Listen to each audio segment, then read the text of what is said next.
Hello అందరికీ, welcome to our channel Leelavathi kids for everyone. ఈరోజు మన కథ జై శ్రీరామ్. అనేక సంవత్సరాల క్రితం అయోధ్య అనే మహానగరం ఉండేది. ఆ మహానగరాన్ని దశరథ మహారాజు పరిపాలించేవాడు. ఆయన ధైర్యవంతుడు, న్యాయపరుడు, ప్రజలంటే ప్రాణం. ప్రజలు కూడా ఆయన్ని చాలా ప్రేమించేవారు. కానీ ఆ రాజుకు ఒక పెద్ద బాధ ఉంది. అన్నీ ఉన్నా ఆయనకు సంతానం లేదు. ప్రతిరోజు ఆయన ఆలోచించేవాడు, నా తరువాత రాజ్యాన్ని ఎవరు పరిపాలిస్తారు? అతని మనస్సు ఎప్పుడూ బాధతో నిండిపోయేది. ఒకరోజు ఒక గొప్ప నిర్ణయం తీసుకుని రాజపురోహితుణ్ణి పిలిపించాడు. తన బాధ చెప్పాడు. ఆ ఋషి చిరునవ్వుతో, రాజా, మీరు పుత్రకామేష్టి యాగం చేయండి, మీకు తప్పకుండా సంతానం కలుగుతుంది అని చెప్పాడు. రాజు చాలా సంతోషించాడు.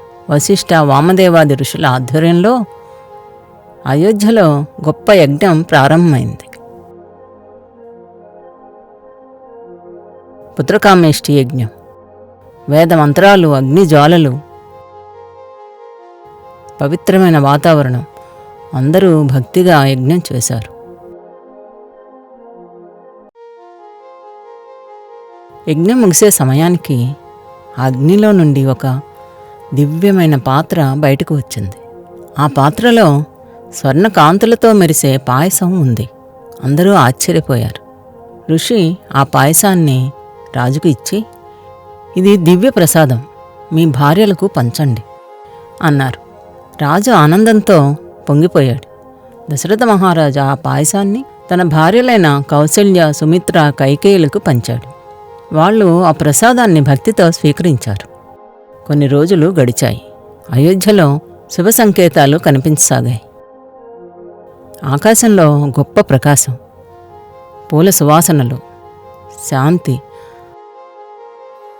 అందరూ ఎంతో ప్రశాంతంగా ఉన్నట్టు భావించసాగారు. ఏదో గొప్ప విషయం జరగబోతోందని అనుకున్నారు. పవిత్రమైన శ్రీరామనవమి రోజు రానే వచ్చింది.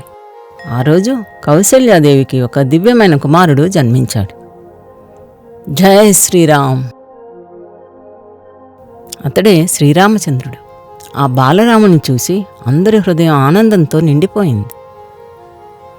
అయోధ్య మొత్తం పండగలా మారిపోయింది.